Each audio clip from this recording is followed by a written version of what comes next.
السلام علیکم ورحمۃ اللہ وبرکاتہ۔ میں رئیس اعظم حیدری اکرام مسلمانوں کو حقوق پیش کر رہا ہوں، سماعت فرمائیں۔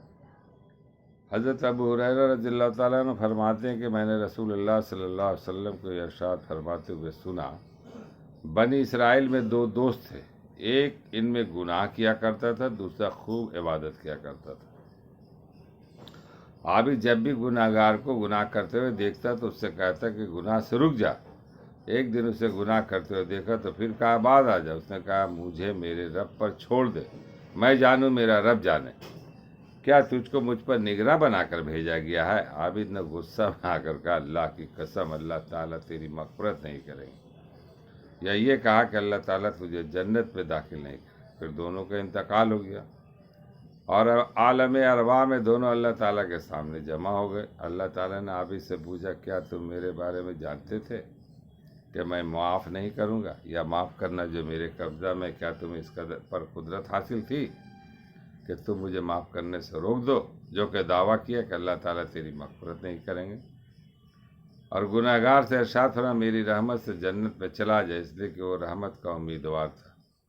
اور عابد کے بارے میں فرشتوں سے فرمایا کہ اس سے دوزخ میں لے جاؤ۔ فائدہ، حدیث شریف کا یہ مطلب نہیں کہ گناہ پر جرأت کی جائے اس لیے کہ اس کے گناہ گار کی معافی اللہ تعالیٰ کے فضل سے ہوئی۔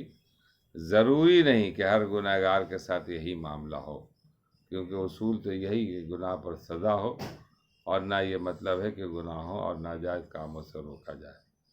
قرآن حدیث میں سینکڑوں جگہ گناہوں سے روکنے کا حکم ہے اور نہ روکنے پر وعید ہے، بلکہ حدیث کا منشا یہ کہ عابد کو اپنی عبادت پر یہ گھمنڈ نہیں ہونا چاہیے کہ وہ خدائی اختیارات میں دخل دے کر اتنی بڑی بات کہنے کی جرت کرے کہ قسم کھا کر کسی کے مغفرت کا انکار کر دے، جبکہ اللہ تعالیٰ کو یہ حق ہے کہ جسے چاہے بخشے۔ اس سے یہ بات ظاہر ہو جاتی ہے کہ ہم لوگ جو بھی کرتے ہیں اس پر تکبر گھمنڈ نہیں کرنا چاہیے کہ ہم بہت اللہ والے ہیں، ہم سے اللہ راضی ہے اور ہم سب جو کر رہے صحیح ہے، اور جو گناہ گار ہے، جو گناہ کر لیتا ہے پتہ نہیں کون کس وقت اللہ سے معافی مانگ لے، توبہ کر لے، اس لیے کوئی سخت سست لفظ نہیں کہنا چاہیے انسان کو کہ تمہاری مغفرت ہے۔ مغفرت کرنے والے تو اللہ ہے، تم کون ہوتے ہیں؟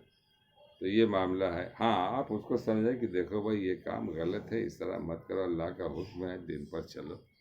اب اتنا زبان سے نکال دینا، بہت سے لوگ بولتے ہیں تیری مغفرت نہیں ہوگی، تیری یہ نہیں ہوگی، تیری وہ نہیں ہوگی۔ ارے بھائی جب وہ کارنامہ وہ غلط کرے، آپ کے ساتھ ظلم کرے، تو آپ اللہ سے نہ کہیں گے کہ میرے ساتھ ظلم ہو رہا ہے۔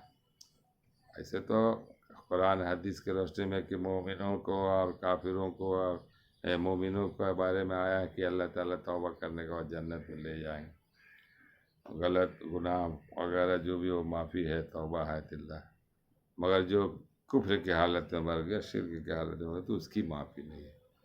تو اس کو آخری ایام تک کون جانے کیا کرے۔ کافروں کے بارے میں بھی نہیں بولنا چاہیے، اس لیے کہ کتنے کافر لوگ، کتنے غیر مسلم، کتنے لوگ جناب پلٹ آئے تو وہ جنت کے حقدار ہوں۔ اس لیے اپنا معاملہ دم بالکل نرم روی والا اختیار کیا جائے، نرم لہجہ استعمال کیا جائے، چاہے جہاں بھی رہیں، جس جگہ رہیں۔